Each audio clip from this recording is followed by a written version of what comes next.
Una exposición de las 7 edades de la Iglesia por el hermano William Marion Branham.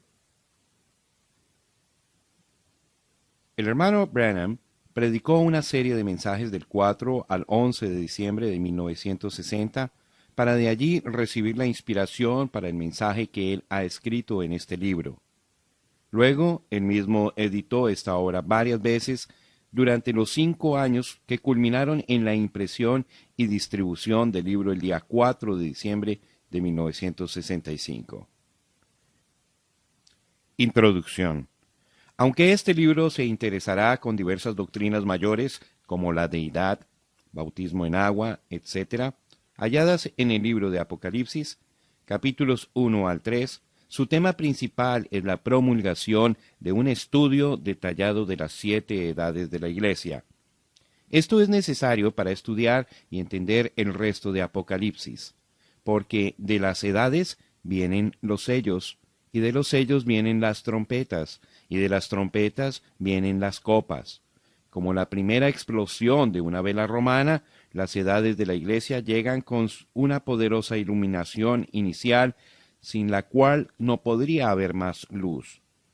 Pero ya una vez que la brillantez de las 7 edades de la Iglesia es dada por revelación divina, sigue luz sobre luz hasta que en la revelación completa se abre ampliamente ante nuestros ojos maravillados y nosotros, edificados y purificados por medio de su Espíritu, somos alistados para la gloriosa aparición de Jesucristo, nuestro Señor y Salvador, el único Dios verdadero.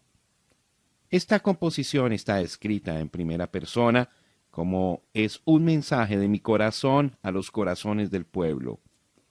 Se han tomado grandes cuidados en poner en mayúscula todos los nombres, títulos y pronombres que tienen relación a la deidad, y también las palabras Biblia, Escritura y la palabra, como sólo es justo hablando de la majestad y la persona de Dios y su santa palabra. Mi oración es que la bendición de Dios repose sobre cada creyente y que la iluminación del Espíritu sea la porción especial de cada uno. William Marion Branham. Capítulo 1. La revelación de Jesucristo. La revelación de Jesucristo que Dios le dio para manifestar a sus siervos las cosas que deben suceder pronto, y la declaró enviándola por medio de su ángel a su siervo Juan, que ha dado testimonio de la palabra de Dios y del testimonio de Jesucristo y de todas las cosas que ha visto.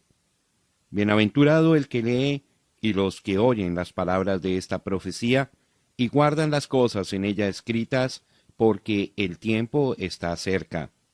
Juan, a las 7 iglesias que están en Asia, gracia y paz a vosotros, del que es, y que era, y que ha de venir, y de los 7 espíritus que están delante de su trono, y de Jesucristo, el testigo fiel, el primogénito de los muertos, y el soberano de los reyes de la tierra, al que nos amó, y nos lavó de nuestros pecados con su sangre, y nos hizo reyes y sacerdotes para Dios, su Padre. A él sea gloria e imperio por los siglos de los siglos. Amén. He aquí que viene con las nubes, y todo ojo le verá, y los que le traspasaron, y todos los linajes de la tierra harán lamentación por él. Sí, amén. Yo soy el Alfa y la Omega, principio y fin, dice el Señor, el que es, y que era, y que ha de venir, el Todopoderoso.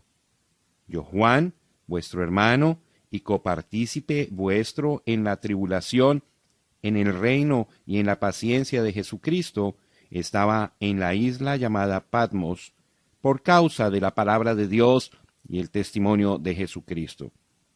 Yo estaba en el Espíritu en el día del Señor, y oí detrás de mí una gran voz como de trompeta que decía: Yo soy el Alfa y la Omega, el primero y el último. Escribe en un libro lo que ves, y envíalo a las 7 iglesias que están en Asia, a Éfeso, Esmirna, Pérgamo, Tiatira, Sardis, Filadelfia y la Odisea. Y me volví para ver la voz que hablaba conmigo, y vuelto vi 7 candeleros de oro, y en medio de los 7 candeleros a uno semejante al Hijo del Hombre, vestido de una ropa que llegaba hasta los pies y ceñido por el pecho con un cinto de oro. Su cabeza y sus cabellos eran blancos como blanca lana, como nieve, sus ojos como llama de fuego, y sus pies semejantes al bronce bruñido, refulgente como en un horno, y su voz como estruendo de muchas aguas. Tenía en su diestra 7 estrellas. De su boca salía una espada aguda de 2 filos, y su rostro era como el sol cuando resplandece en su fuerza. Cuando le vi, caí como muerto a sus pies. Y él puso su diestra sobre mí, diciéndome, no temas, yo soy el primero y el último, y el que vivo, y estuve muerto, mas he aquí que vivo por los siglos de los siglos. Amén. Y tengo las llaves de la muerte y del Hades. Escribe las cosas que has visto, y las que son, y las que han de ser después de estas.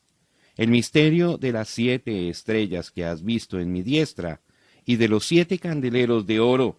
Las 7 estrellas son los ángeles de las 7 iglesias, y los 7 candeleros que has visto son las 7 iglesias. Apocalipsis 1, versículos 1 al 20. Introducción al capítulo 1. La revelación de Jesucristo que Dios le dio para manifestar a sus siervos las cosas que deben suceder pronto, y la declaró enviándola por medio de su ángel a su siervo Juan, que ha dado testimonio de la palabra de Dios, y del testimonio de Jesucristo, y de todas las cosas que ha visto. Bienaventurado el que lee, y los que oyen las palabras de esta profecía, y guardan las cosas en ella escritas, porque el tiempo está cerca. Apocalipsis, capítulo 1, versículos 1 al 3. El escriba, no el autor de este libro, es San Juan el Divino. Historiadores concuerdan en que él vivió la última parte de su vida en Éfeso, aunque para el tiempo de la escritura de este libro él estaba en la isla de Patmos. Este libro no es la historia de la vida de Juan, sino la revelación de Jesucristo en las edades futuras de la Iglesia. En el versículo 3 es llamado una profecía, y así es precisamente. Casi siempre este libro es llamado la revelación de San Juan, pero eso es incorrecto. Es la revelación de Jesucristo dada a Juan para los cristianos de todas las edades. Es el único libro en toda la Biblia que está escrito por Jesús mismo, presentándose personalmente a un escriba. Es el último libro de la Biblia, sin embargo, relata el principio y el final de las dispensaciones del Evangelio. Ahora, la palabra griega para revelación es apocalipse, que quiere decir quitar el velo. Quitando el velo se ilustra perfectamente en el caso de un escultor mostrando su obra esculpida, exponiéndola al espectador. Es un descubrimiento, revelando lo que previamente estaba escondido. Ahora, el descubrimiento no es solamente la revelación de la persona de Cristo, sino la revelación de sus obras futuras en las 7 edades venideras de la Iglesia. La importancia de revelación por medio del Espíritu a un verdadero creyente nunca podrá recibir demasiado énfasis. La revelación significa más para usted que quizás usted se da cuenta. Ahora, yo no estoy hablando de este libro de Apocalipsis y usted, pero estoy hablando de toda revelación, y es tremendamente importante para la Iglesia. ¿Recuerda usted la pregunta que Jesús le hizo a sus discípulos? ¿Quién dicen los discípulos que es el Hijo del Hombre? Ellos dijeron, unos Juan el Bautista, otros Elías y otros Jeremías o alguno de los profetas. Él les dijo, ¿y vosotros quién decís que soy yo? Respondiendo, Simón Pedro dijo, tú eres el Cristo, el Hijo del Dios viviente. Entonces le respondió Jesús, Bienaventurado eres, Simón, hijo de Jonás, porque no te lo reveló carne ni sangre, sino mi Padre que está en los cielos. Y yo también te digo que tú eres Pedro, y sobre esta roca edificaré mi iglesia, y las puertas del Hades no prevalecerán contra ella. Mateo 16, 13 al 18. Los católicos romanos dicen que la iglesia está edificada sobre Pedro. Ahora, eso es verdaderamente carnal. ¿Cómo podría Dios edificar la iglesia sobre un hombre tan indeciso que negó al Señor Jesús y aún maldijo al hacerlo? Dios no puede edificar su iglesia sobre ningún hombre nacido de pecado, y no fue sobre alguna piedra por allí, como si Dios hubiese santificado la tierra en ese lugar. Tampoco es como dicen los protestantes, que la iglesia está edificada sobre Jesús. Fue sobre la revelación. Léalo así como está escrito. No te lo reveló carne ni sangre, sino mi Padre te lo ha revelado, y sobre esta piedra, revelación, edificaré mi iglesia. La iglesia está edificada sobre revelación, sobre el así dice el Señor. ¿Cómo supo Abel que debía hacer para ofrecer un sacrificio perfecto a Dios? Por fe él recibió la revelación de la sangre. Caín no recibió tal revelación, aunque sí tenía un mandamiento. Así que él no podía ofrecer un sacrificio correcto. Fue una revelación de parte de Dios lo que hizo la diferencia y concedió a Abel la vida eterna. Ahora, usted puede recibir lo que dice el pastor o lo que el seminario enseña, y aunque se lo enseñen con la mayor elocuencia, pero hasta que Dios no le revele a usted que Jesús es el Cristo, y que usted es purificado por la sangre, y que Dios es su Salvador, usted nunca tendrá la vida eterna. Consiste en la revelación espiritual. Ahora, he dicho que este libro de Apocalipsis es la revelación de Jesús y lo que Él está haciendo en las iglesias a través de las 7 edades. Es una revelación porque los mismos discípulos no conocían estas verdades registradas. No les habían sido previamente reveladas. Usted recuerda que vinieron a Jesús en el libro de los Hechos y le preguntaron, ¿restituirás el reino a Israel en este tiempo? Y él les dijo, no os toca a vosotros saber los tiempos o las sazones. Aquellos hombres todavía estaban pensando en Jesús con un reino terrenal, pero era un reino espiritual el que él iba a edificar. Aún él no les podía declarar su posición en el reino porque el Padre no se lo había revelado. Pero después de su muerte y resurrección, y en este preciso tiempo de su ministerio de intercesión, él puede mostrar aquí, en esta revelación de sí mismo a Juan, lo que haría y significaría su gloria y presencia en la iglesia. En esta revelación él nos dice cuál será el final del diablo. Nos dice cómo es que va a lidiar con el diablo y echarlo en el lago de fuego.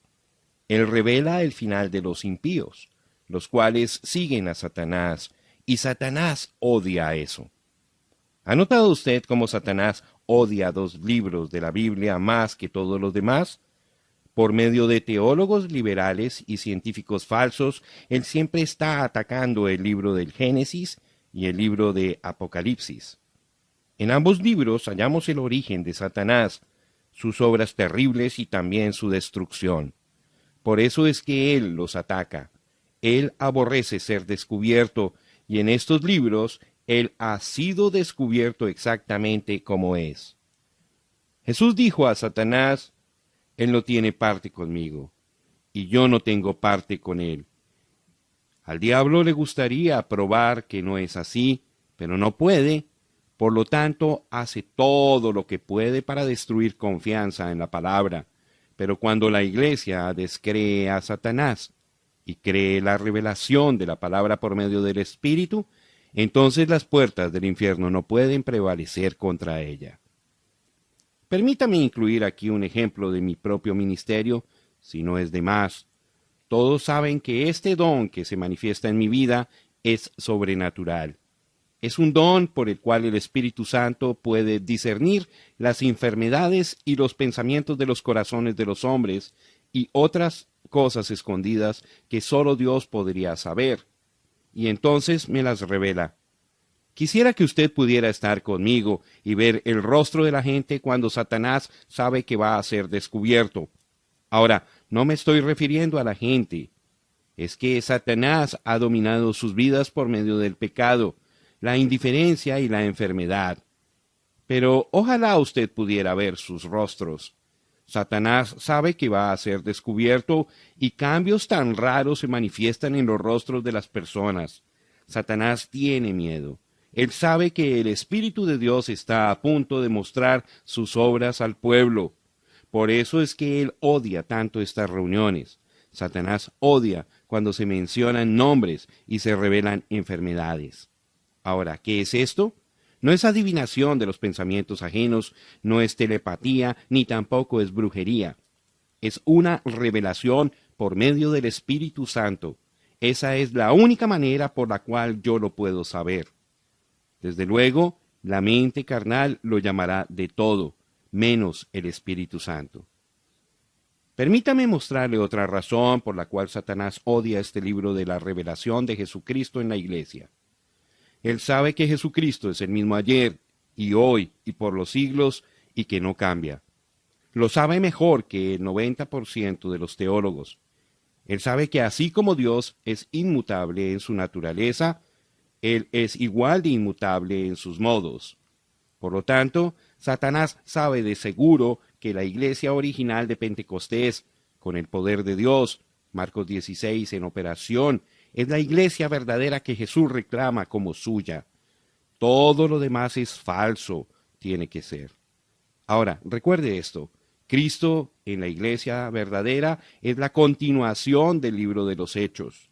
Pero el libro de Apocalipsis muestra cómo es que el espíritu del anticristo entraría en la iglesia y la corrompería, convirtiéndola así en una iglesia tibia, formal y sin poder. También descubre a Satanás, revelando sus obras, el intento de destruir al pueblo de Dios y desacreditar la palabra de Dios hasta el momento en el que él es echado en el lago de fuego. Él combate eso y no puede soportarlo. Él sabe que si el pueblo recibe la revelación verdadera de la iglesia verdadera y lo que ella es, lo que ella representa y que ella puede obrar las obras mayores, ella será un ejército invencible. Si ella recibe una revelación verdadera de los dos espíritus dentro de la estructura de la iglesia cristiana y por medio del Espíritu de Dios discierne y resiste al espíritu del anticristo, Satanás estará sin poder ante ella. Él estará tan definitivamente contrarrestado como lo estuvo cuando Cristo resistió sus múltiples esfuerzos por obtener poder sobre él allá en el desierto. Sí, Satanás odia la revelación, pero nosotros la amamos. Con la revelación verdadera en nuestras vidas, las puertas del infierno no pueden prevalecer en contra de nosotros, pero nosotros sí prevaleceremos en contra de ellas. Recordará usted que mencioné al principio de este mensaje que este libro que estamos estudiando es la revelación real de Jesucristo en la iglesia y su obra en las edades futuras. Entonces mencioné que solamente por medio del Espíritu Santo obtendremos revelación o nos pasará por alto. Uniendo estos dos pensamientos, veremos que no será solamente estudio y pensamiento natural lo que hará que este libro sea real. Se necesitará la operación del Espíritu Santo. Eso quiere decir que este libro no puede ser revelado a nadie más que a un pueblo especial. Será una clase de gente con percepción profética. Se necesitará la habilidad de poder oír de Dios. Se necesitará instrucción sobrenatural y no ser solamente un estudiante comparando versículo con versículo, aunque eso está bien. Pero un misterio requiere la enseñanza del Espíritu o nunca será claro. ¿Cómo necesitamos oír de Dios y abrir nuestros corazones y llegar a estar rendidos al Espíritu para oír y entender? Como ya he dicho, Este libro, Apocalipsis, es la consumación de las Escrituras. Aún está colocado correctamente en el canon de las Escrituras, al final. Ahora, usted puede entender por qué es que dice que todo aquel que lo lee y aún lo oye es bienaventurado. Es la revelación de Dios lo que le dará a usted la autoridad sobre el diablo. Y usted puede ver por qué es que aquellos que le agregan o le quitan serán condenados. Tendrá que ser así, porque ¿quién puede agregar o quitar de la revelación perfecta de Dios y vencer al enemigo? Así es de sencillo. No hay ningún poder tan prevaleciente como la revelación de la palabra. En el versículo 3, una bendición es prometida para aquellos que prestan atención especial a este libro. Yo pienso que eso se refiere a la costumbre de los sacerdotes en el Antiguo Testamento cuando leían la palabra a la congregación por la mañana. Muchos no podían leer y los sacerdotes tenían que leerles la palabra. Con tal de que fuera la palabra, había bendición. No había diferencia si fuese leída u oída. Porque el tiempo está cerca. Previo a esto, el tiempo no estaba cerca. En la sabiduría y la economía de Dios, esta revelación tan tremenda no podía ser manifestada hasta entonces, aunque Dios ya la conocía enteramente. Entonces de inmediato aprendemos una regla: la revelación de Dios para cada edad solamente puede venir en esa edad y en un tiempo preciso. Fíjese en la historia de Israel. La revelación de Dios a Moisés vino en un determinado momento de la historia y aún más determinadamente vino cuando el pueblo clamaba a Dios. Jesús mismo vino en el cumplimiento del tiempo, siendo Él la revelación completa de la deidad. Y en esta edad de la Odisea, la revelación de Dios vendrá a su debido tiempo. No se atrasará, ni tampoco se adelantará. Piense en esto y obsérvelo bien, porque hoy estamos en el tiempo del fin.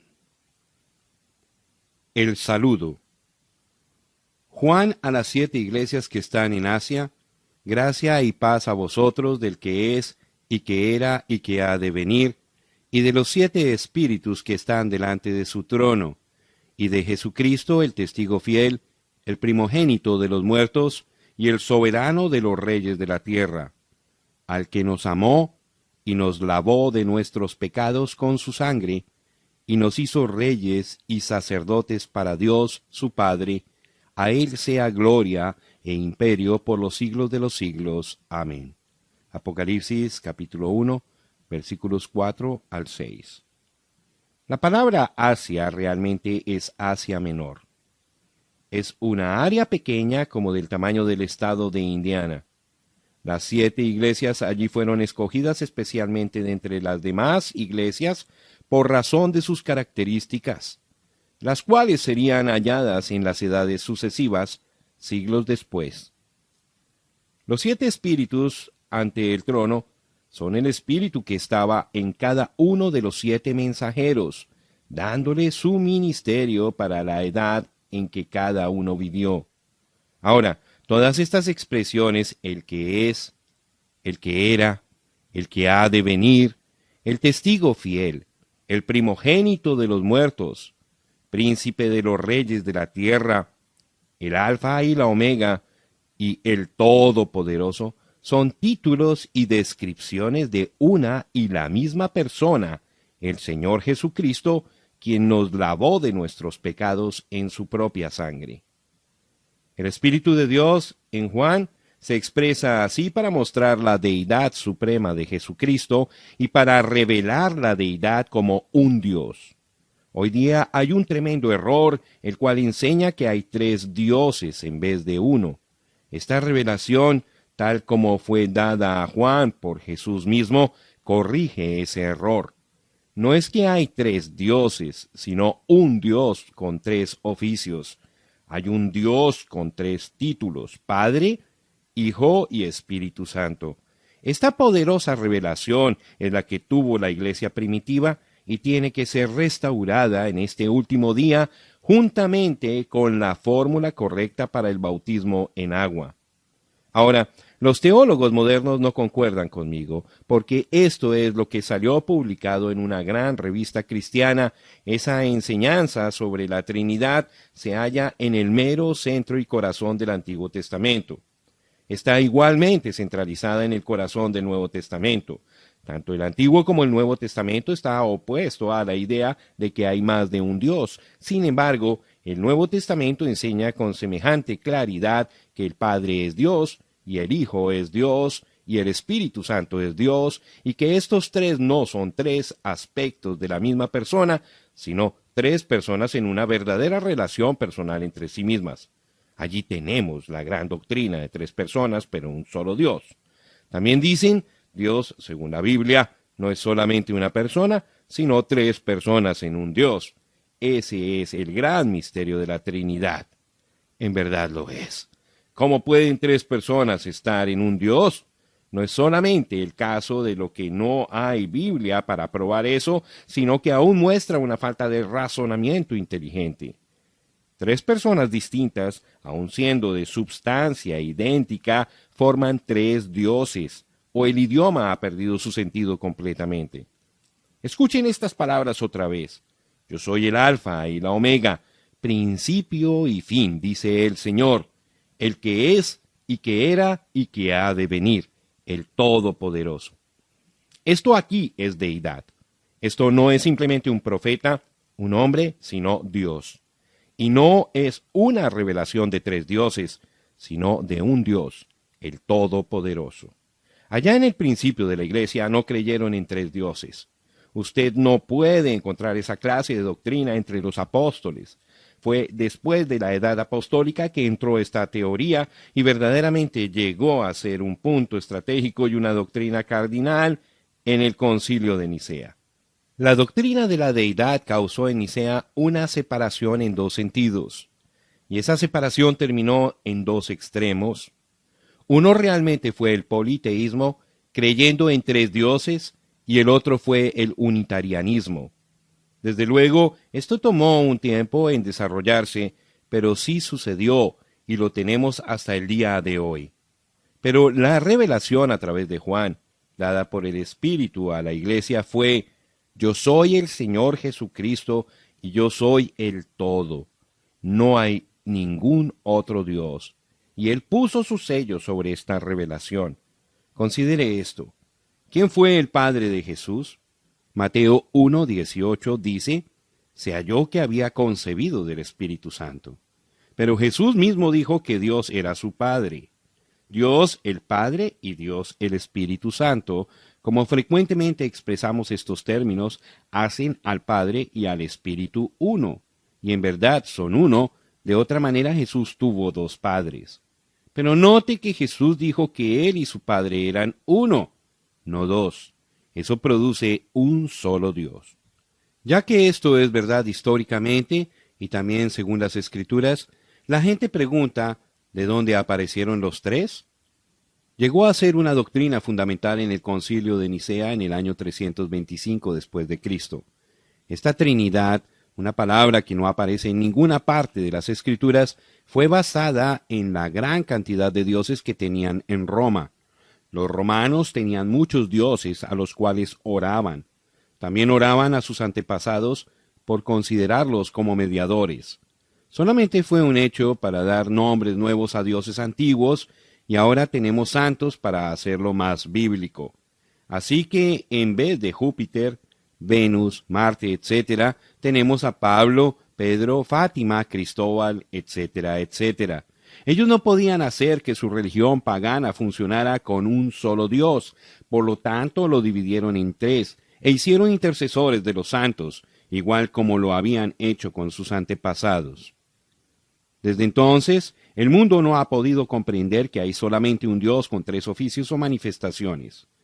Saben que hay un Dios según las Escrituras, pero procuran formar la teoría fantástica de que Dios es como un racimo de uvas, tres personas con la misma divinidad distribuida igualmente entre todas. Pero aquí, en Apocalipsis, dice plenamente que Jesús es, el que era, el que ha de venir.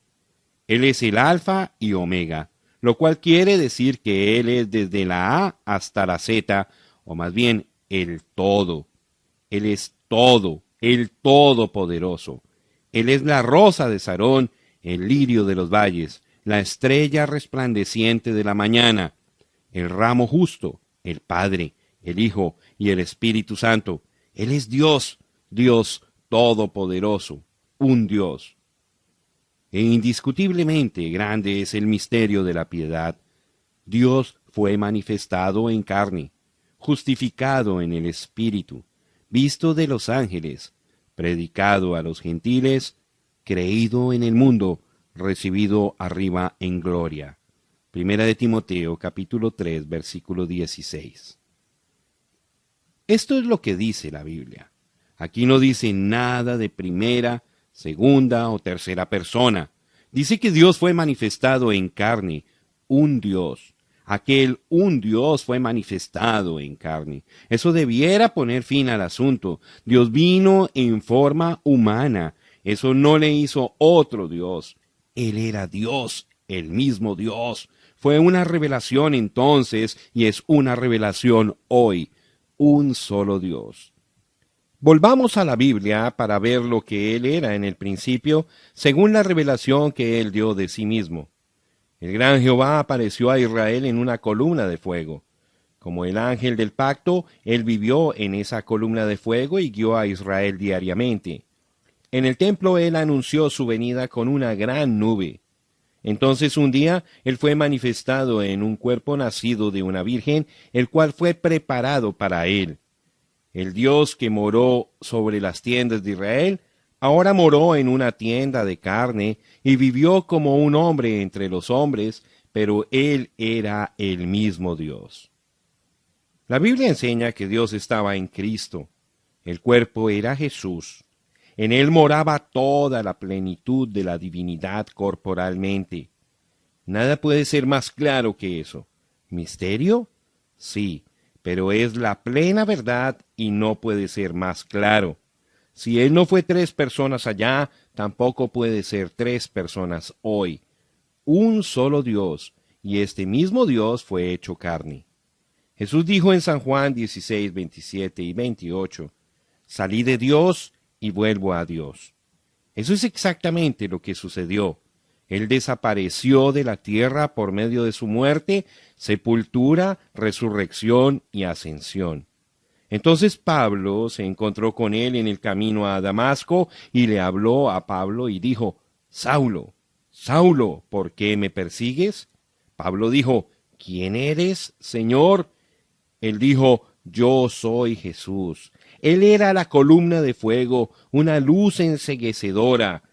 Él se había vuelto exactamente como dijo que haría. Volvió a la forma que era antes de venir a morar en un tabernáculo de carne. Así es exactamente como lo vio Juan. A Dios nadie le vio jamás, el unigénito Hijo que está en el seno. San Juan 1, 18. Note dónde dice Juan que está Jesús. Está en el seno del Padre. Que os ha nacido hoy, en la ciudad de David, un Salvador, que es Cristo el Señor. Lucas capítulo 2, versículo 11. Él nació el Cristo, y 8 días después, cuando fue circuncidado, fue llamado Jesús, así como el ángel le había dicho. Yo nací un Branham, y cuando nací me pusieron el nombre de William. Él era Cristo, pero le fue dado un nombre aquí entre los hombres.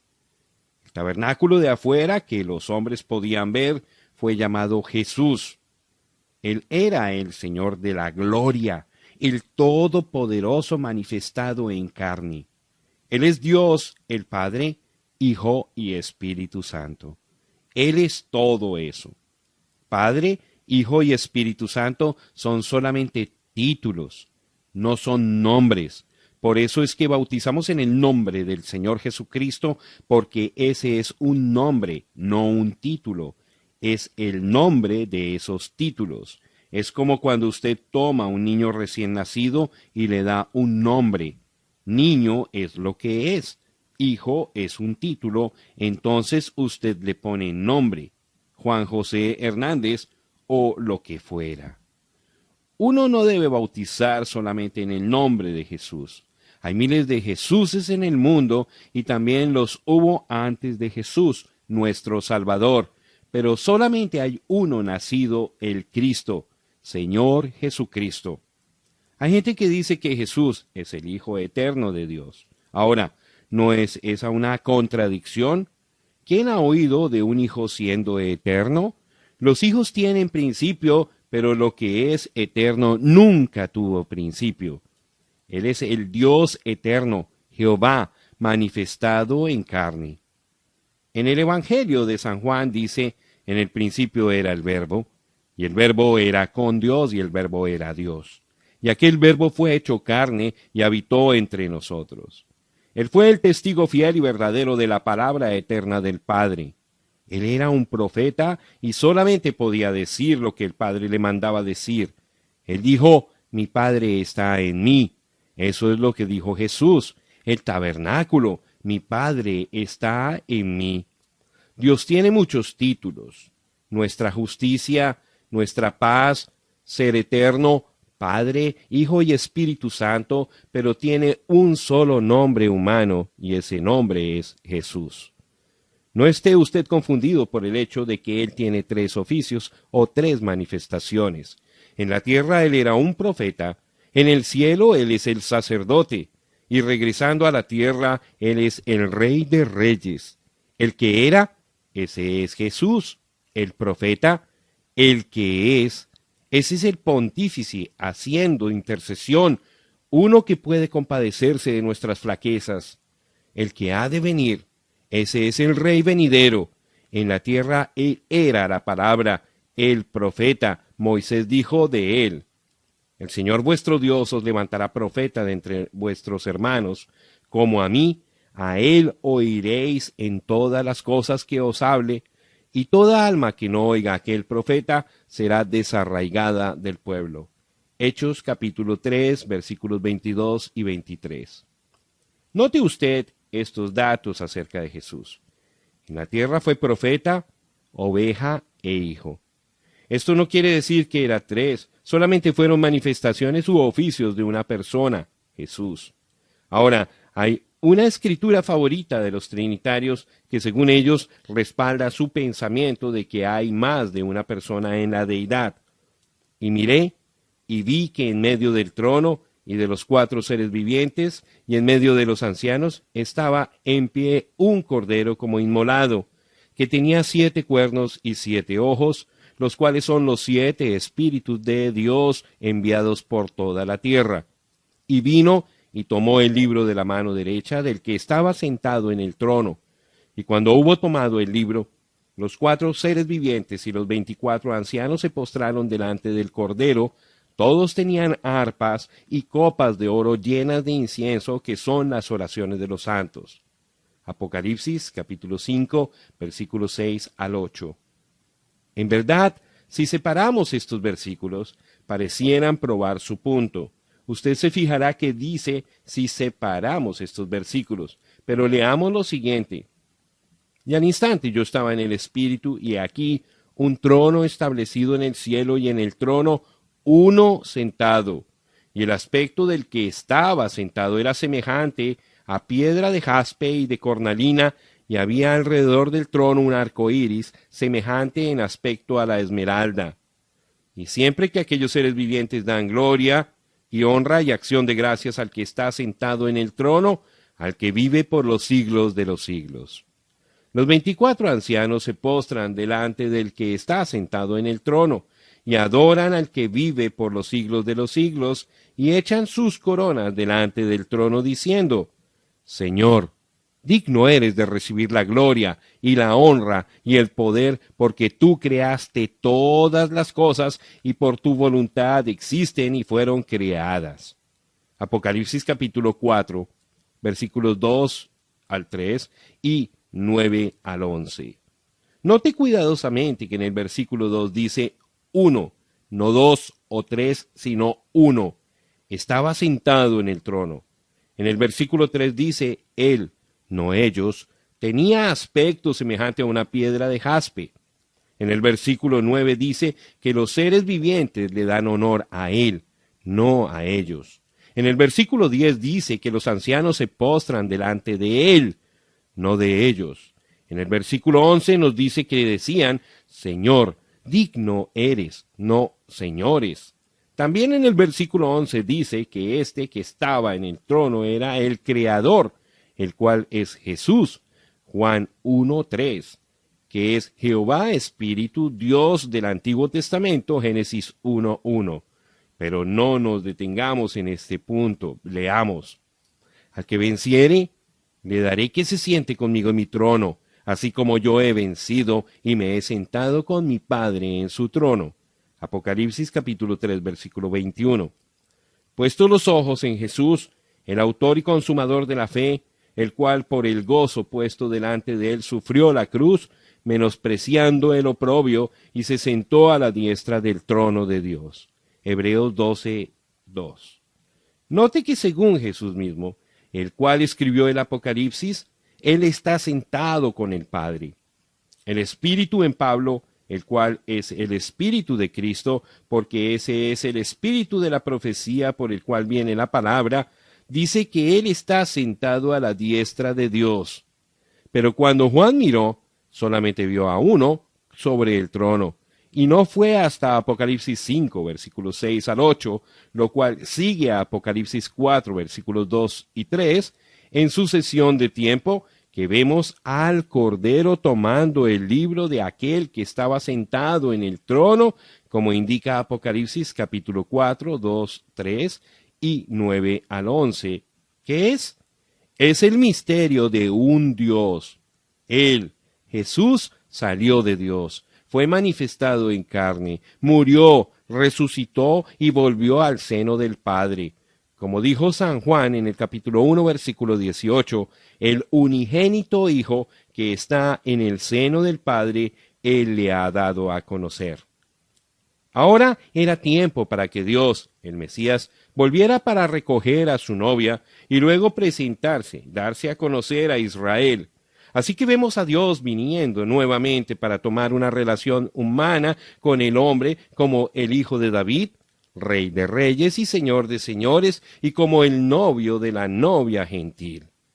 No son dos dioses, sino simplemente un solo Dios, manifestando sus poderosos oficios y títulos triples. La gente sabía que él era profeta. Ellos conocían la señal del Mesías, la cual solamente podía manifestarse a través de un profeta. Y Felipe era de Betsaida, la ciudad de Andrés y Pedro. Felipe halló a Natanael y le dijo, hemos hallado a aquel de quien escribió Moisés en la ley, así como los profetas, a Jesús, el hijo de José de Nazaret.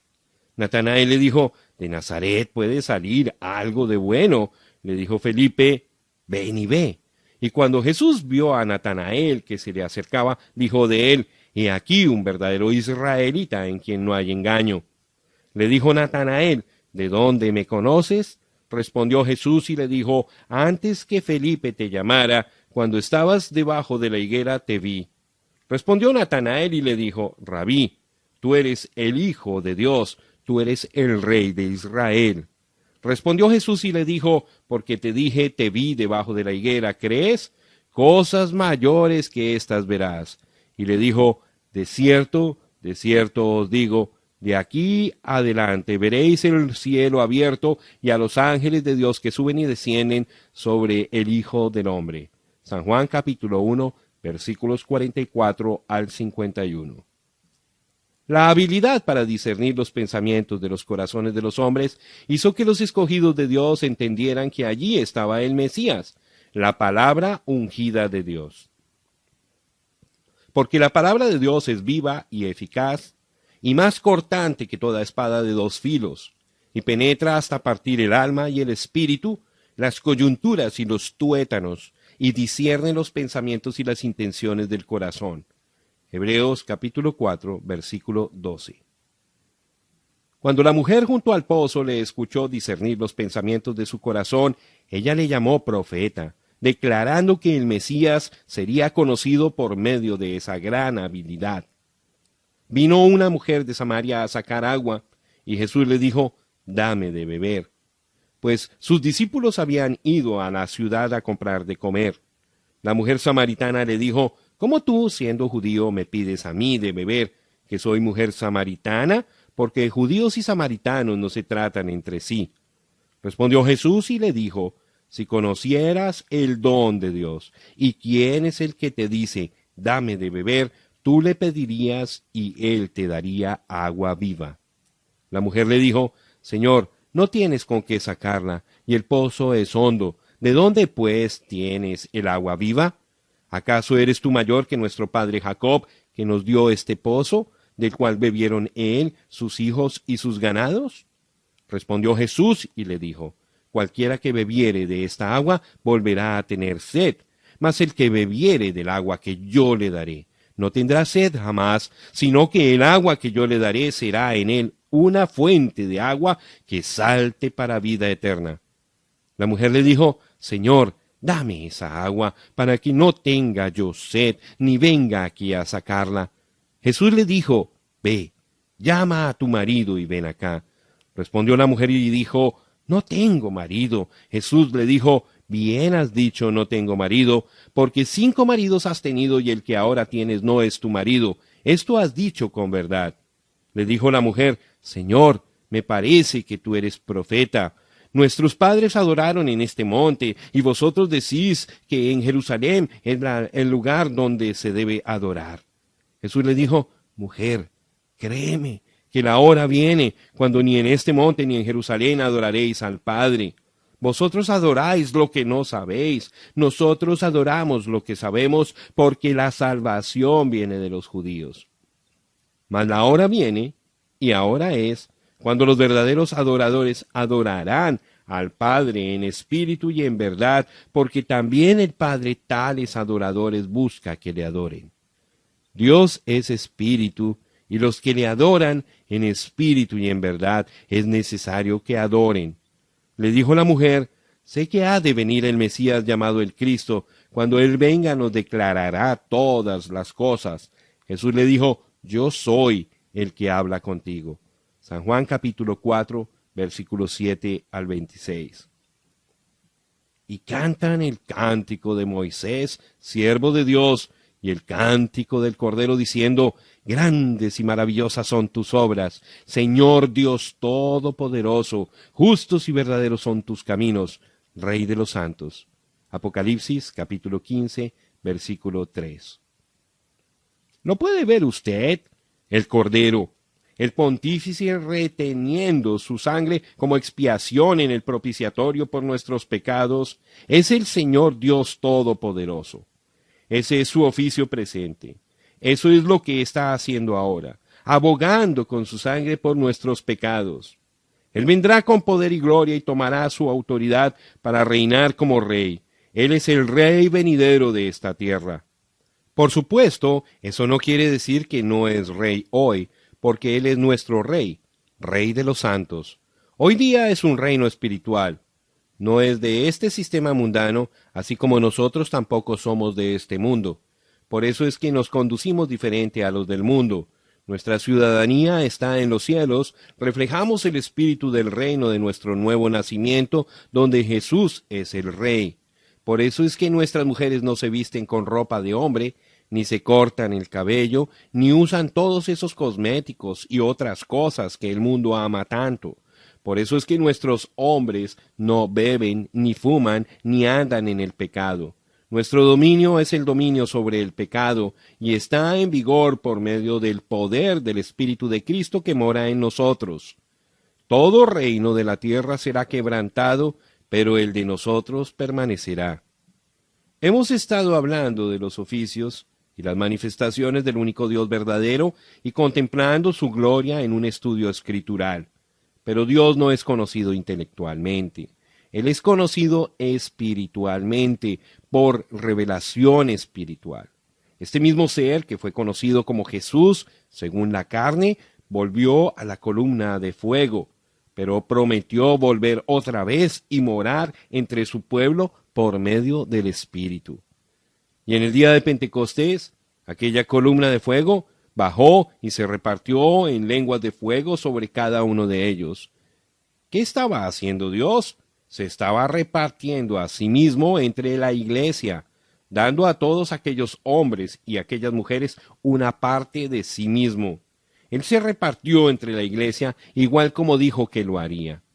Y yo rogaré al Padre, y os dará otro consolador para que esté con vosotros para siempre, el Espíritu de verdad, al cual el mundo no puede recibir, porque no le ve ni le conoce, pero vosotros le conocéis, porque mora con vosotros y estará en vosotros.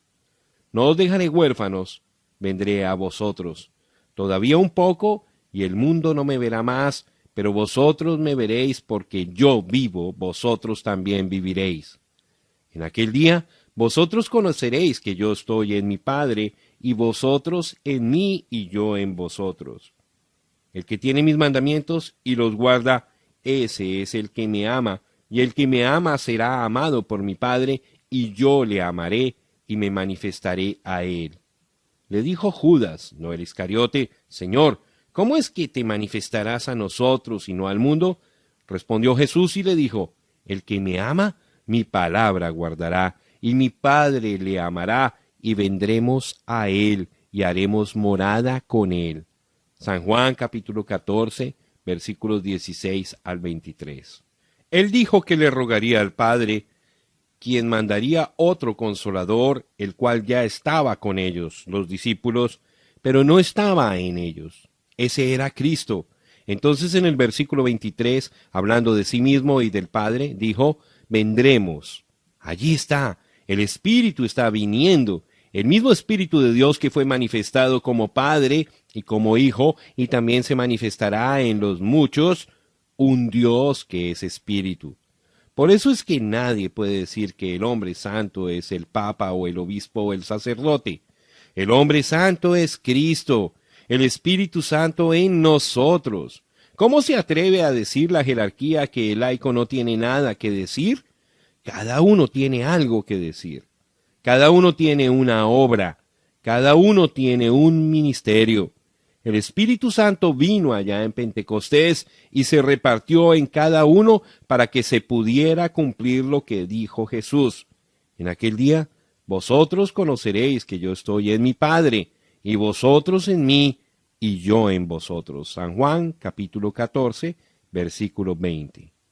El gran yo soy, el Dios Todopoderoso, ha venido como Espíritu para llenar su verdadera iglesia.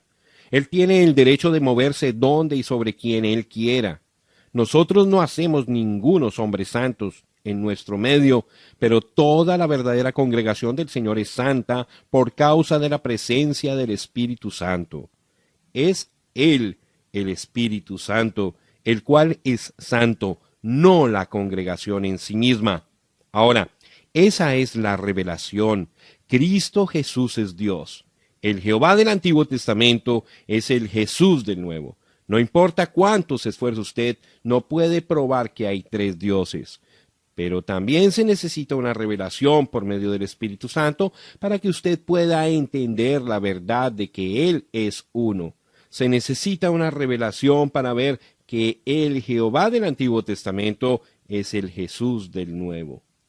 Satanás entró en la iglesia y cegó la gente respecto a esta verdad. Y cuando fueron cegados, no fue mucho tiempo después cuando la iglesia de Roma cesó de bautizar en el nombre del Señor Jesucristo. Reconozco que se necesita una verdadera revelación del Espíritu Santo para poder ver la verdad de la deidad, viviendo en estos días cuando existe la perversión de tanta escritura.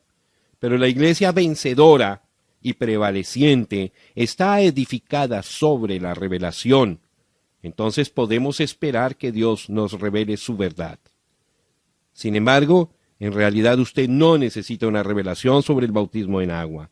Allí lo tiene de frente. ¿Sería posible, aun por un minuto, que los apóstoles fueran desviados del mandamiento directo del Señor que bautizaran en el nombre del Padre, del Hijo y del Espíritu Santo, y entonces encontrarlos en desobediencia voluntaria? Ellos conocían el nombre, y no hay ningún lugar en las Escrituras donde bautizaron en algún otro modo, sino en el nombre del Señor Jesucristo. el sentido común le diría a uno que el libro de los Hechos es la iglesia en acción. Y si así bautizaron, entonces así es como se debe bautizar. Ahora, si usted piensa que eso es fuerte, ¿qué piensa de esto?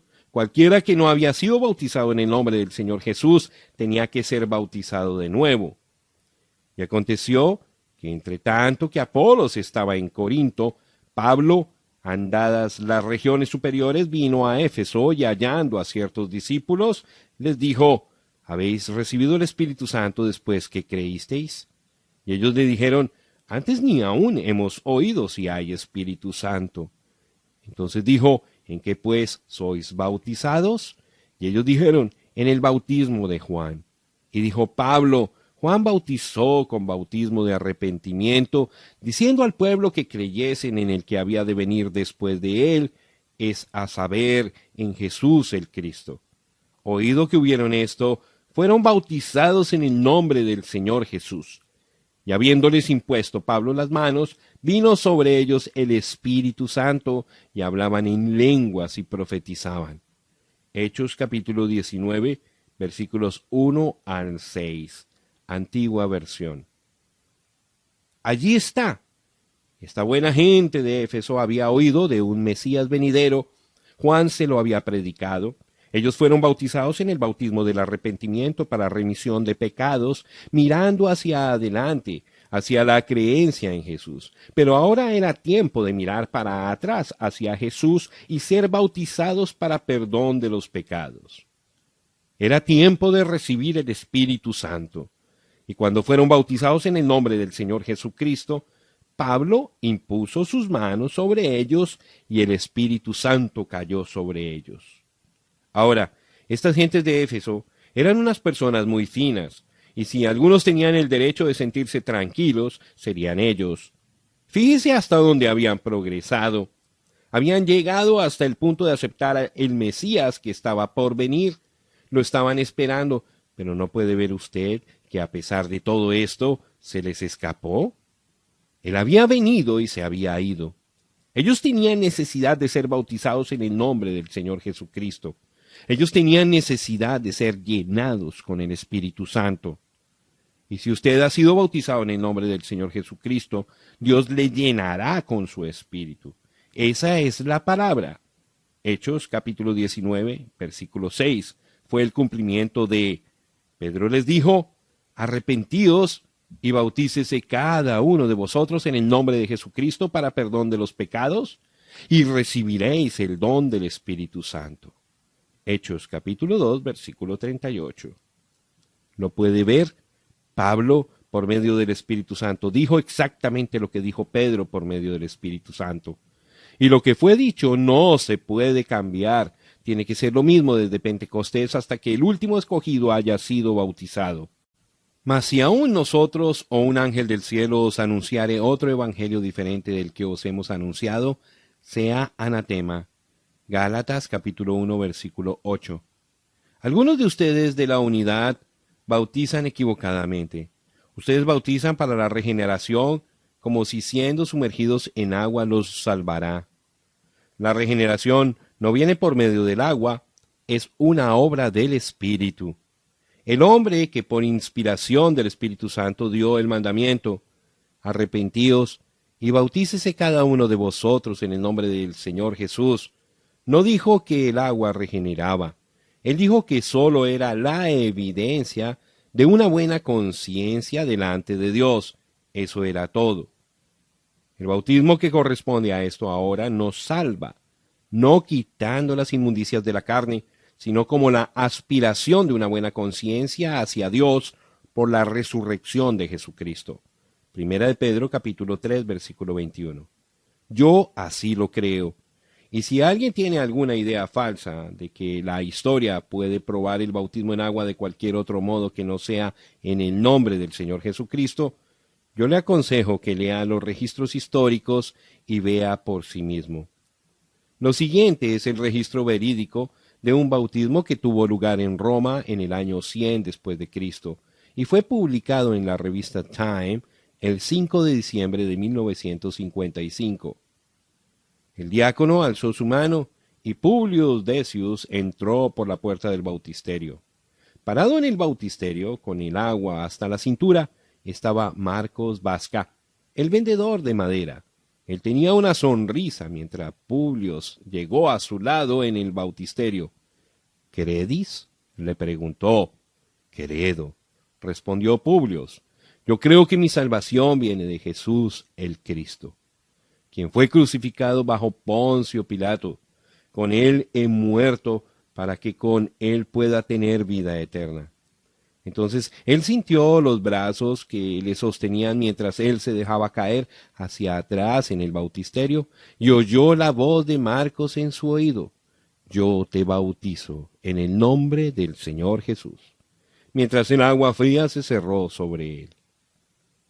Hasta el tiempo en que se extravió la verdad, y no volvió sino hasta esta última edad, desde Nicea hasta el comienzo de este siglo, bautizaron en el nombre del Señor Jesucristo, pero ha vuelto. Satanás no puede impedir la revelación cuando el Espíritu la quiere dar. Sí, si hubieran 3 dioses, uno bien podría bautizar para un Padre, un Hijo y un Espíritu Santo. Pero la revelación dada a Juan fue que hay un solo Dios y su nombre es el Señor Jesucristo. Por lo tanto se bautiza para un Dios y solamente uno. Por eso es que Pedro bautizó en esa manera allá en Pentecostés. Él tuvo que manifestarse fiel a la revelación, la cual fue, sepa pues ciertísimamente toda la casa de Israel, que a este Jesús, quien vosotros crucificasteis, Dios le ha hecho Señor y Cristo. Y allí está Él, el Señor Jesucristo. Si Jesús es Señor y Cristo, entonces Él, Jesús, es y no puede ser otra cosa menos que Padre, Hijo y Espíritu Santo, en una persona manifestada en carne, no en Dios en 3 personas, bendita Trinidad, sino un Dios, una persona con 3 títulos mayores, con 3 oficios manifestando aquellos títulos. Escúchenlo una vez más.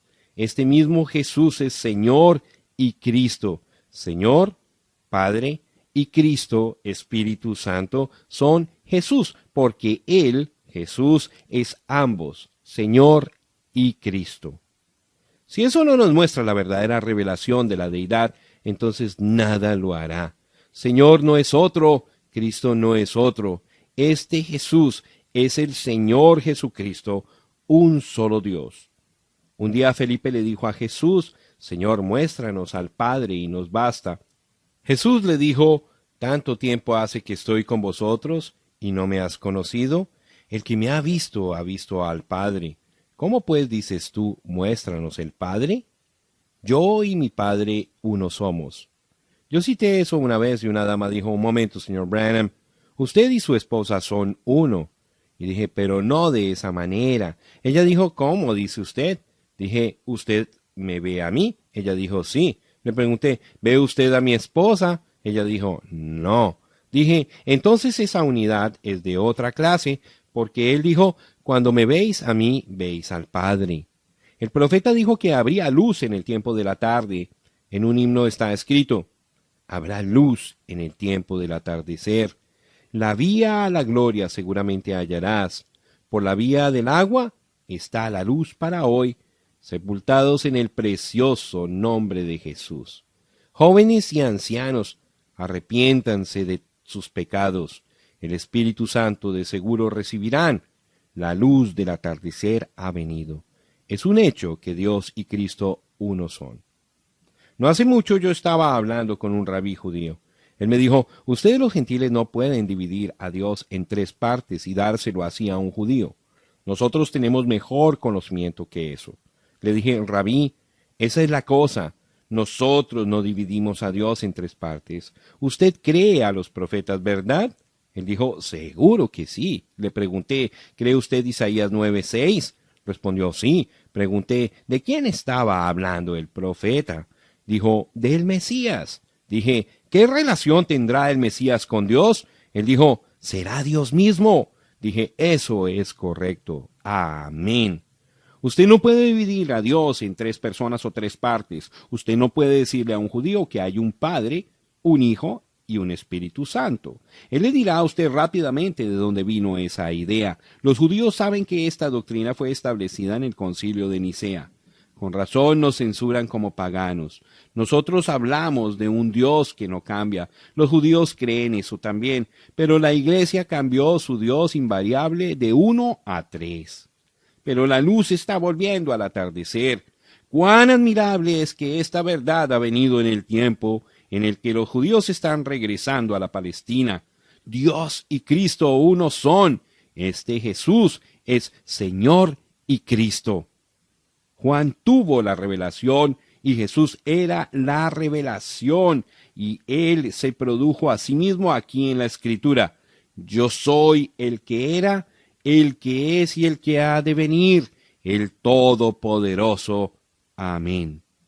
Si la revelación está fuera de su alcance, entonces mire hacia arriba y pídasela a Dios.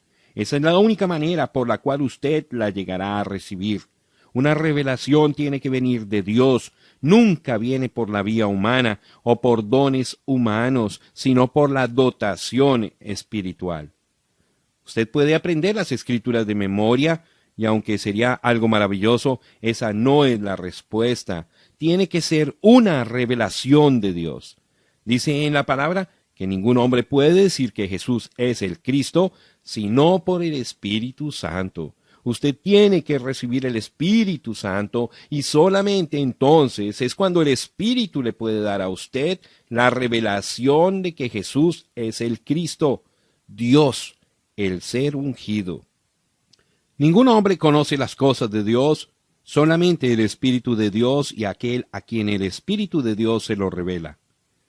Nosotros necesitamos orar a Dios en busca de revelación más que cualquier otra cosa en el mundo.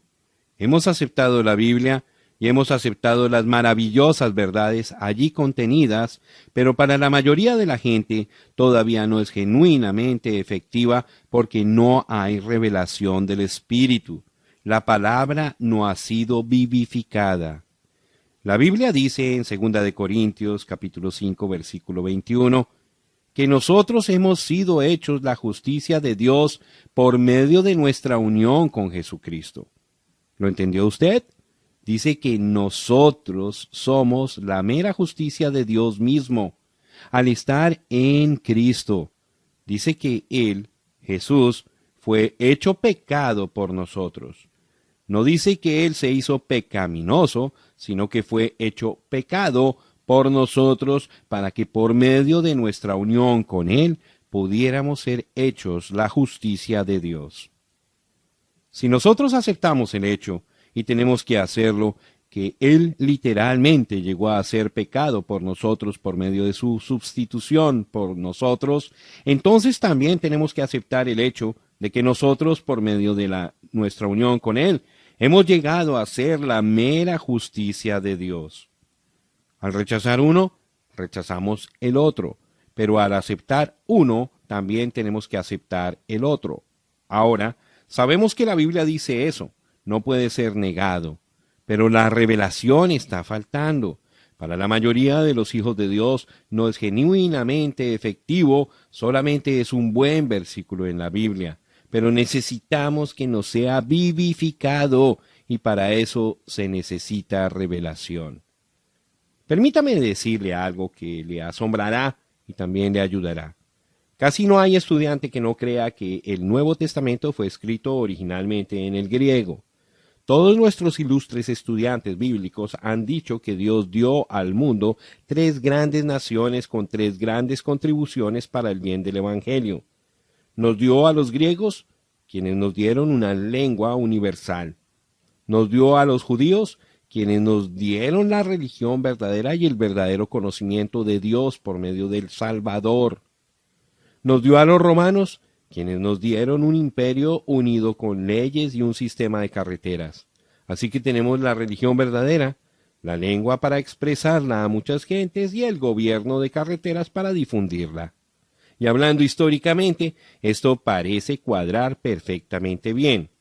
Y hoy día Nuestros estudiantes griegos dicen que la lengua griega de los días bíblicos es tan perfecta y tan exacta que si el estudiante griego es un gramático puntual y perfeccionado, verdaderamente puede saber exactamente lo que enseña la palabra del Nuevo Testamento. Pero ¿no es esto solamente una teoría? ¿Será cierto esto? ¿No es cierto que todo estudiante griego de estimación en una denominación debate con los estudiantes de otra denominación, y no es cierto que sus contiendas están basadas en palabras idénticas del griego y reglas idénticas de gramática? Ciertamente así es. Aún allá en la edad de Pérgamo, un poco antes del concilio de Nicea, celebrado en el año 325 después de Cristo, habían dos estudiantes ilustres, Arrio y Atanasio, los cuales llegaron a combatir doctrinalmente sobre una palabra griega. Su controversia llegó a ser tan ardiente y tan conocida por todo el mundo que los historiadores dijeron que el mundo estaba dividido sobre un diptongo, el sonido de dos vocales en una sola sílaba. Ahora, si el griego es tan perfecto y tan ordenado por Dios, ¿por qué es que hubo tanta controversia? Seguramente que no era la intención de Dios que todos supiéramos el griego. Hoy mismo tenemos argumentos sobre el griego. Tome por ejemplo el libro de la paralizada Iglesia de Cristo, sujetada a rayos X por el Dr. Mick Crossan. En este libro, él muestra numerosas citas de célebres gramáticos griegos y prueba para su propia satisfacción que las reglas invariables de la gramática griega prueban, sin duda alguna, que la Biblia enseña que un hombre es bautizado con el Espíritu Santo después de su renacimiento. Él también dice que una mujer puede tomar posesión del púlpito porque la palabra profecía quiere decir predicar. ¿Ha convencido a otros estudiantes del griego que son tan capaces como él? Nunca. Uno solo tiene que leer los escritos de los estudiantes que mantienen la opinión contraria y escuchar sus citas eruditas. Ahora, no solamente es verdad lo que he dicho, pero avancemos un paso más. Hoy día tenemos algunos estudiantes que reclaman que los manuscritos originales fueron escritos en arameo, el idioma de Jesús y la gente de su día. Ellos dicen que la gente no hablaba ni escribía el griego como es tan comúnmente creído, y la verdad es que nuestros historiadores están divididos sobre eso. Por ejemplo, el doctor Schoenfield, un estudiante muy sobresaliente, por medio de una investigación sistemática y científica, ha probado para su propia satisfacción que el Nuevo Testamento fue escrito en el vernáculo de la gente que hablaba griego en aquel día. Él construye un magnífico caso para fortalecer sus creencias basado en los documentos a su disposición. Pero por otra parte tenemos a otro estudiante célebre, el Dr. Lamsa, quien está convencido que el Nuevo Testamento fue escrito en arameo, y él tiene al historiador sobresaliente, Toynbee, respaldando su argumento que el idioma de la gente era el arameo y no el griego. Así que puede ser posible que el Nuevo Testamento fuera escrito originalmente en el arameo. Sin embargo, antes de que nos interesemos demasiado en esto, leamos la versión de Valera y la traducción del Dr. Lamsa. Para nuestra satisfacción hallamos que las palabras en ambas versiones son asombrosamente iguales, así que en realidad no hay diferencia en el contenido o en la doctrina. Aún podríamos concluir que Dios ha permitido que salgan a la luz estos manuscritos recientemente descubiertos y estas publicaciones recientes de escrituras ya conocidas, para probar la autenticidad de lo que ya teníamos. Y hallamos que aun cuando traductores puedan diferir el uno del otro, los manuscritos concuerdan. Ahora, usted puede ver que no se puede basar la interpretación en el profundo conocimiento que el estudiante tenga del idioma en que fue escrita la Biblia. Pero sí aún no lo puede ver porque tiene su mente velada con tradiciones, y aquí está una ilustración final. Nadie puede dudar que los escribas, los fariseos y los estudiantes ilustres del año 33 conocían perfectamente las reglas de la gramática y exactamente lo que querían decir las palabras con las cuales fue escrito el Antiguo Testamento. Pero no obstante, toda su excelente sabiduría los pasó por alto la revelación de la palabra prometida de Dios, la cual fue manifestada en el Hijo. Él fue anunciado desde Génesis hasta Malaquías, con capítulos enteros dedicados a él y a su ministerio, pero sin embargo se les escapó completamente, con la excepción de unos pocos que fueron iluminados por el Espíritu. Ahora llegamos a una conclusión, la cual ya hemos hallado en la palabra. Por más que tratemos de hallar los más antiguos y acreditados manuscritos para obtener el mejor registro posible de la palabra, nunca hallaremos el significado verdadero por medio del estudio y comparación de las Escrituras. No importa cuán sinceros seamos, se requiere una revelación de parte de Dios para obtenerlo. Eso es exactamente lo que dijo Pablo, lo cual también hablamos, no con palabras enseñadas por sabiduría humana, sino con las que enseña el Espíritu. Primera de Corintios, capítulo 2, versículo 13. La revelación genuina es Dios interpretando su propia palabra al vindicar lo que está prometido. Ahora, no vaya a hacer que alguien se confunda por lo que he dicho y esté pensando que yo no creo en la exactitud de la palabra como la tenemos hoy. Yo creo que esta Biblia es exacta. Jesús autenticó cabalmente el Antiguo Testamento cuando anduvo en la tierra, y aquello fue recopilado igual como fue el Nuevo Testamento. No tenga cuidado, hoy día tenemos la infalible palabra de Dios y ningún hombre se atreva a quitarle o agregarle. Pero necesitamos que nos la enseñe el mismo Espíritu que la inspiró. Oh, cuánto necesitamos la revelación por el Espíritu. No necesitamos una Biblia nueva, no necesitamos una traducción nueva, aunque algunas de ellas son muy buenas y yo no estoy en contra de ellas, pero necesitamos la revelación del Espíritu. Y gracias a Dios podemos tener lo que necesitamos porque Dios quiere revelarnos su palabra por medio de su Espíritu.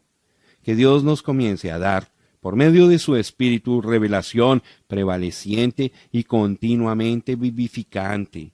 Oh, si la Iglesia tan solo pudiera obtener una revelación fresca, y por medio de ella llegar a ser la palabra viva, manifestada, haríamos las obras mayores y glorificaríamos a Dios nuestro Padre, que está en el cielo. Libertado del pecado, al que nos amó y nos lavó de nuestros pecados con su sangre. Apocalipsis capítulo 1, versículo 5. La palabra lavado en realidad es libertado. Nos ha libertado de nuestros pecados por su sangre. ¿No es maravilloso? ¿Pero tiene usted mente espiritual? ¿Lo discernió usted? Fue su propia sangre que nos libertó completamente de nuestros pecados. No fue sangre humana, fue la sangre de Dios. Pedro la llamó la sangre de Cristo. Pablo la llamó la sangre del Señor y la sangre de Jesús. No son tres personas, sino una persona. Allí está nuevamente esa revelación. Un solo Dios, aquel Jehová, Dios omnipotente, bajó y se hizo un cuerpo por medio del nacimiento virginal y moró en él para que pudiera ser la sangre de Dios la que nos libertara. Libertarnos completamente de nuestros pecados y nos presentara sin mancha delante de sí mismo con grande alegría. ¿Desea usted un tipo en el Antiguo Testamento? Volvamos al huerto del Edén, cuando la primera noticia llegó a la gloria de que el hijo, Adán, se había perdido. ¿Mandó Dios a un ángel? ¿Mandó a un hijo? ¿Mandó a otro igual como nosotros? No. Él mismo vino para redimir a aquel hijo perdido. ¡Aleluya! Dios no confió su plan de salvación a otro, solamente confiaba en sí mismo. Dios fue hecho carne y habitó entre nosotros y nos redimió para Él mismo. Somos salvos por la sangre de Dios. El Dios eterno habitó en un cuerpo mortal para quitar el pecado. Él llegó a ser el Cordero para derramar su sangre y entrar con ella detrás del velo. Considere esto, siendo que es la sangre de Dios, es sangre perfecta. Y si la sangre perfecta nos ha libertado del poder y la servidumbre y la contaminación del pecado, entonces es una libertad completa y perfecta. Ahora pues, no hay condenación. ¿Quién acusará a los escogidos de Dios? Dios es el que justifica, declara que somos justos. ¿Quién es el que condenará? Cristo es el que murió. Romanos capítulo 8, versículos 33 y 34. Allí está. Su muerte nos dio la sangre. La sangre nos ha libertado. Ahora, ya no hay condenación, como puede haber. No hay nada por lo cual podamos ser condenados, porque la sangre nos ha libertado del pecado. Somos libres, sin tacha. No escuche usted al hombre, escuche la palabra. Usted es libertado por la sangre. Ahora, no vaya usted a ligarse de nuevo con las tradiciones, las organizaciones y los credos. No vaya a ser desviado escuchando a aquellos que niegan el poder de la palabra y niegan que Jesús salva, sana y llena del Espíritu Santo y poder. Usted es uno que Dios ha librado, libertado por su propia sangre. Si todavía tiene su fe en credos y denominaciones, es seguro, por esta evidencia, que usted ha perdido su fe en la palabra. Reyes y sacerdotes. Y nos hizo reyes y sacerdotes para Dios, su Padre. A Él sea gloria e imperio por los siglos de los siglos. Amén. Apocalipsis capítulo 1, versículo 6. Él nos ha hecho. Hay ciertas verdades que debemos acentuar. Esta es una de ellas. Él nos ha hecho. Salvación es obra de Él. La salvación pertenece al Señor. Es completamente por gracia. Él nos redimió con un propósito. Él nos compró con un propósito. Somos reyes espirituales. Seremos reyes sobre la tierra con Él cuando Él se siente en su trono. Pero ahora somos reyes espirituales y reinaremos sobre su reino espiritual. Pues si por la transgresión de uno solo reinó la muerte, mucho más reinarán en vida por uno solo, Jesucristo, los que reciben la abundancia de la gracia y del don de la justicia. Romanos capítulo 5, versículo 17. El cual nos ha librado de la potestad de las tinieblas y trasladado al reino de su amado Hijo. Colosenses capítulo 1, versículo 13.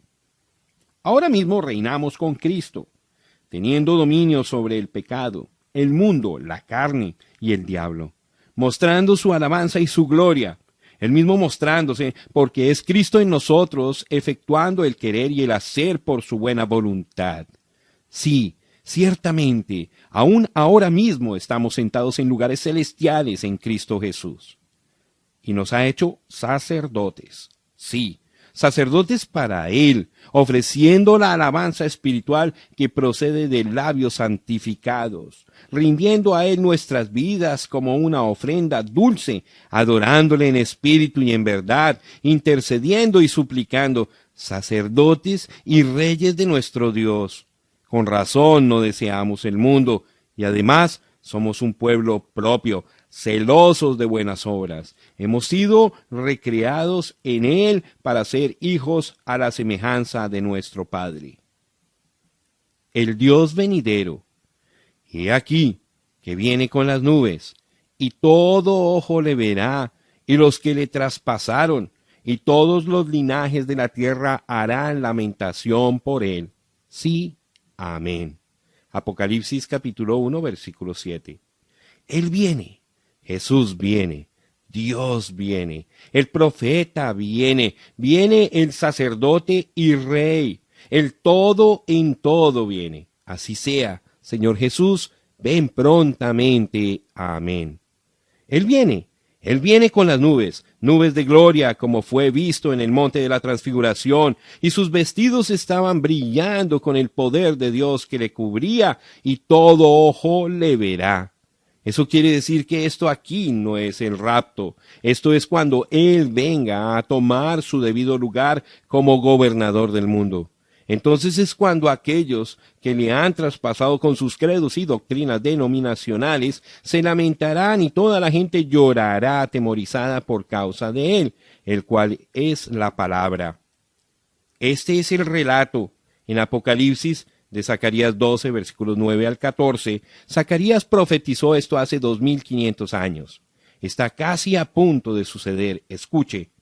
Y en aquel día yo procuraré destruir a todas las naciones que vinieron contra Jerusalén, y derramaré sobre la casa de David y sobre los moradores de Jerusalén espíritu de gracia y de oración, y mirarán a mí, a quien traspasaron. Zacarías capítulo 12, versículos 9 y 10. Ahora, ¿cuándo volverá el Evangelio a los judíos? Cuando se haya terminado el día de los gentiles. El Evangelio está listo para volver a los judíos. Oh, si tan solo les pudiera decir algo que está a punto de suceder ahora mismo. Esta gran cosa que está a punto de suceder recorrerá hasta Apocalipsis 11, y aquellos dos testigos, aquellos dos profetas, Moisés y Elías, llevarán el Evangelio de nuevo a los judíos. Estamos listos, todo está en orden. Así como los judíos trajeron el Evangelio a los gentiles, igualmente los gentiles se lo llevarán de regreso a los judíos y el rapto acontecerá. Ahora, recuerden lo que hemos leído en Apocalipsis y en Zacarías. Ambas cosas vienen directamente después de la tribulación. La iglesia del primogénito no pasa por la tribulación. Lo sabemos, la Biblia lo enseña. En aquel tiempo, dice que Dios va a derramar su espíritu sobre la casa de Israel. Es el mismo espíritu que fue derramado sobre los gentiles en su día. Y mirarán a mí, a quien traspasaron, y llorarán como se llora por hijo unigénito, afligiéndose por él como quien se aflige por el primogénito. En aquel día habrá gran llanto en Jerusalén, como el llanto de Adadrimón en el valle de Megiddo.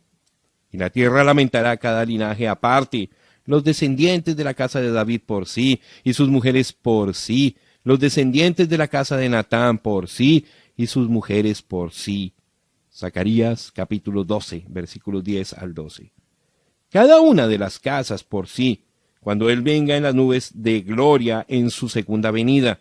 Aquellos judíos que le horadaron le verán como dice en otra escritura, y le preguntarán, ¿qué heridas son estas en tus manos? Y él responderá, con ellas fui herido en casa de mis amigos. Zacarías capítulo 13, versículo 6.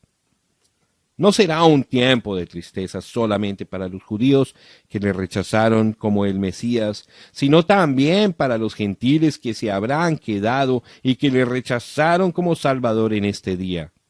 Habrá llanto y lamentación. Las vírgenes fatuas estarán lamentándose. Ellas representan la iglesia que rechazó obtener el aceite, símbolo del Espíritu Santo, para sus lámparas, símbolo del cuerpo o lo que retiene el aceite, hasta que fue demasiado tarde. Eran personas buenas, eran vírgenes, y eso significa una categoría moral muy alta. Pero no tenían aceite en sus lámparas, por lo tanto fueron echadas en las tinieblas de afuera, donde está el lloro y el crujir de dientes. En el libro de Génesis, capítulo 45, podemos tipificar esto con José, cuando él se encontró con sus hermanos en Egipto y se dio a conocer a ellos. No podía ya José contenerse delante de todos los que estaban al lado suyo, y clamó, «Haced salir de mi presencia a todos». Y no quedó nadie con él al darse a conocer José a sus hermanos. Entonces se dio a llorar a gritos, y oyeron los egipcios, y oyó también la casa de Faraón. Y dijo José a sus hermanos, «Yo soy José, ¿vive aún mi padre?» Y sus hermanos no pudieron responderle, porque estaban turbados delante de él. Entonces dijo José a sus hermanos, «Acercaos ahora a mí». Y ellos se acercaron, y él dijo, «Yo soy José, vuestro hermano, el que vendisteis para Egipto. Ahora pues, no os entristezcáis, ni os pese de haberme vendido acá, porque para preservación de vida me envió Dios delante de vosotros. Pues ya ha habido 2 años de hambre en medio de la tierra, y aún quedan 5 años en los cuales ni habrá arada ni siega. Y Dios me envió delante de vosotros para preservaros posteridad sobre la tierra y para daros vida por medio de gran liberación. Génesis capítulo 45, versículos 1 al 7. Ahora, ¿no cuadra eso perfectamente con Zacarías 12? Uniendo estas dos porciones, sin duda, obtendremos exactamente la verdad. Cuando José era aún muy joven, fue odiado por sus hermanos. ¿Por qué fue odiado por sus hermanos? Porque él era espiritual. No fue culpa de él que viera aquellas visiones, ni que soñara aquellos sueños e interpretara. Eso estaba dentro de él. Él no podía manifestar ninguna otra cosa más de lo que estaba dentro de él. Por lo tanto, el odio de sus hermanos fue sin causa. Pero él fue el amado de su padre. Su padre era profeta y entendía. En eso se forma el tipo perfecto de Cristo. Dios el Padre amaba al Hijo, pero los hermanos, escribas y fariseos, le odiaban porque podía sanar a los enfermos, obrar milagros, predecir el futuro, ver visiones e interpretarlas. Esa no fue causa para odiarle, pero lo hicieron, e igual como los hermanos de José, le odiaron sin causa. Ahora, recuerde cómo fue que aquellos hijos de Jacob trataron a José. Lo echaron en una cisterna, tomaron la ropa de colores que su padre le había dado y la tiñeron con sangre para hacer a su padre creer que el muchacho había sido devorado por algún animal. Lo vendieron a unos negociantes de esclavos que lo llevaron a Egipto y allí fue vendido a un general. La esposa del general lo acusó falsamente, pero dentro de poco tiempo su habilidad como profeta lo trajo a la atención de Faraón y fue exaltado a su diestra con tal autoridad que ninguno podía llegar a Faraón sin primeramente entrevistarse con José. Ahora examinemos la vida de José mientras él estaba en Egipto, porque aquí es donde lo veremos como el tipo perfecto de Cristo. Cuando él estaba en la casa del general fue acusado falsamente, castigado y aprisionado sin causa, igual como hicieron con Jesús. Allí en la prisión él interpretó los sueños del copero y del panadero que también eran prisioneros juntamente con él. El copero fue perdonado y restaurado a la vida, pero el otro fue condenado a muerte. Cristo fue aprisionado en la cruz, abandonado por Dios y el hombre. A cada lado tenía un ladrón. Uno murió espiritualmente, pero al otro le fue concedida la vida.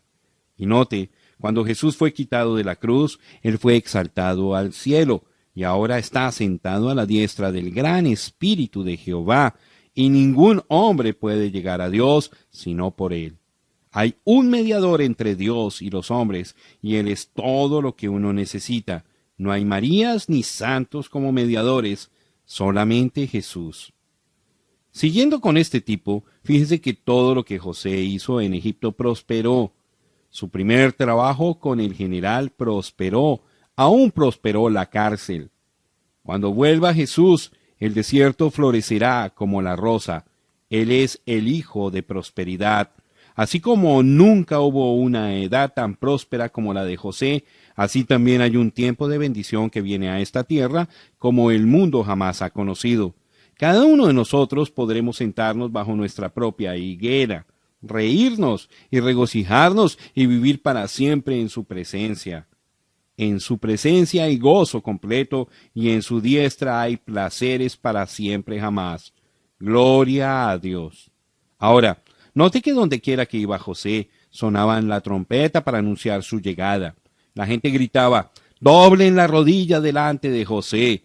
Sin importar lo que estuvieran haciendo, cuando la trompeta sonaba, todos doblaban la rodilla. Alguien podría haber estado vendiendo algo en la calle, y era el momento de tomar el dinero, pero él tenía que suspender la venta y doblar la rodilla cuando sonaba aquella trompeta. Si él aún fuera un actor, él tenía que suspender su acto y doblar la rodilla a José cuando su presencia fuese anunciada con esa llamada de trompeta. Y uno de estos días, todo lo que es tiempo cesará cuando la trompeta de Dios sonará, y los muertos en Cristo resucitarán, y el alba eterna romperá en claridad. Entonces toda rodilla se doblará, porque está escrito. Por lo cual Dios también le exaltó hasta lo sumo, y le dio un nombre que es sobre todo nombre, para que en el nombre de Jesús se doble toda rodilla de lo que están en los cielos y en la tierra y debajo de la tierra, y toda lengua confiese que Jesucristo es el Señor, para gloria de Dios Padre. Filipenses capítulo 2, versículos 9 al 11. Pero note otra revelación gloriosa en esta tipificación de José. Mientras estaba en Egipto, le fue dado una novia gentil, y en la unión con ella tuvo 2 hijos, Manasés y Efraín. José le pidió a su padre que bendijera a los 2 muchachos.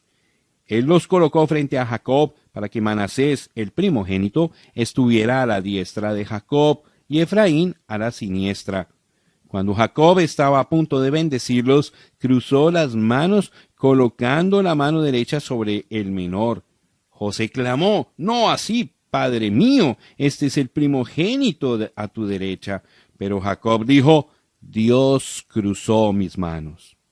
Aquí en Tipo vemos que la bendición que pertenecía al primogénito, el judío, fue dada al menor, el gentil, por medio de la cruz, manos cruzadas del Señor Jesucristo. La bendición viene por medio de la cruz. Cristo nos redimió de la maldición de la ley, hecho por nosotros maldición, porque está escrito: «Maldito todo el que es colgado en un madero», para que en Cristo Jesús la bendición de Abraham alcanzase a los gentiles, a fin de que por la fe recibiésemos la promesa del Espíritu. Gálatas capítulo 3 versículos 13 y 14. La bendición de Abraham vino por medio de la cruz y a los gentiles. Los judíos rechazaron la cruz, por lo tanto Jesús obtuvo la novia gentil. Ahora, volvamos a la historia de José encontrándose con sus hermanos. Usted recordará que no todos los hermanos vinieron. José sabía eso e insistió en que todos los hermanos aparecieran ante él. De otra manera no podía darse a conocer ante ellos. Al fin y al cabo trajeron al que había faltado, Benjamín. Fue el pequeño Benjamín, el hermano de José, de sangre pura, que hizo arder su alma. Y cuando nuestro José, Jesús, venga al pueblo que ha guardado los mandamientos de Dios, los cuales han regresado a la Palestina, su alma arderá. El pequeño Benjamín fue tipo de los 144,000 israelitas de toda la tierra que han vuelto a la Palestina para su redención. Ellos estarán allí listos para recibirle. Quien conociendo acertadamente es vida eterna, ellos dirán: «Este es nuestro Dios a quien hemos esperado». Entonces verán al que traspasaron, y ellos le preguntarán: «¿De dónde vienen estas heridas tan terribles? ¿Cómo sucedió?». Y llorarán, y se lamentarán cada familia por sí, todos por sí en la angustia de su tristeza. Ahora, ¿dónde estará la novia gentil mientras Jesús se está dando a conocer a sus hermanos? Recuerden que la novia de José, juntamente con los dos niños, estaban en el palacio, porque José había ordenado: «Haced salir a todos de mi presencia». Así que la novia gentil estaba segura en el palacio de José. ¿A dónde irá la novia gentil en el rapto? Al palacio. La novia será quitada de la tierra. Ella será levantada antes de la gran tribulación para encontrar a su Señor en el aire. Por 3 años y medio, mientras la ira de Dios es derramada sobre la tierra, ella estará en la gran cena de la boda del Cordero. Entonces él volverá dejando su novia en la casa de su padre para darse a conocer a sus hermanos.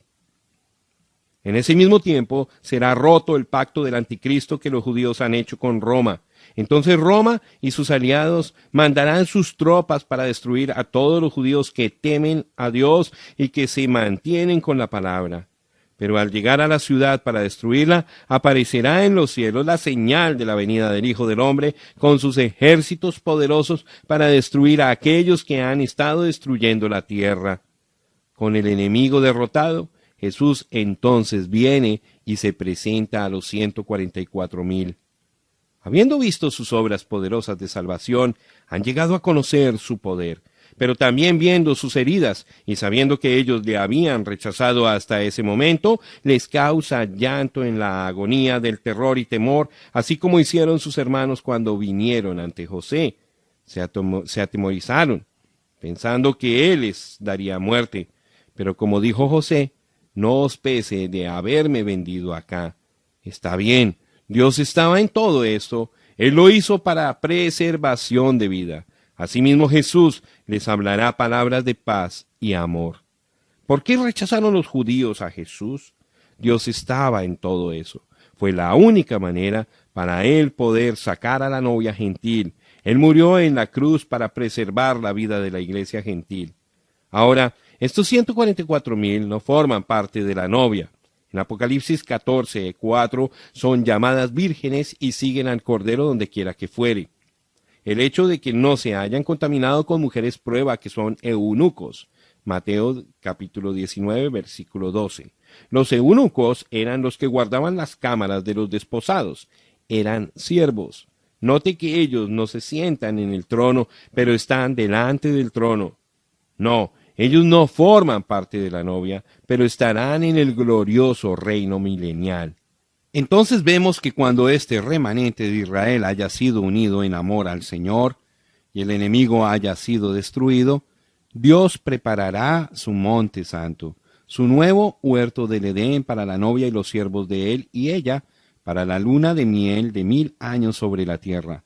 Como Adán y Eva que estuvieron en el huerto y no terminaron los 1000 años, ahora Jesús, nuestro último Adán, y su Eva, la iglesia verdadera, cumplirán todo el plan de Dios. Oh, cómo se repite la Biblia. La escena de José y sus hermanos está a punto de repetirse, porque Jesús viene pronto. Y al terminar el tipo de José, hay una cosa más que quiero traer a su atención acerca de este tiempo del fin. Recuerde cuando José habló con sus hermanos y Benjamín no estaba con ellos, él les habló por medio de un intérprete, aunque sabía el hebreo perfectamente bien. Él habló a sus hermanos en otro idioma. ¿Sabía usted que la primera edad gentil, la cabeza de oro, la edad de Babilonia, terminó con un mensaje en lenguas escrito en la pared? Esta edad terminará de la misma manera. La abundancia de lenguas en este día es otra prueba de que los tiempos de los gentiles han terminado y Dios está volviendo a Israel. Él viene pronto, el Alfa y Omega, el profeta, sacerdote y rey, el Todopoderoso, el Señor Dios de los ejércitos, viene pronto. Sea así, Señor Jesús, el único Dios verdadero. Ven prontamente.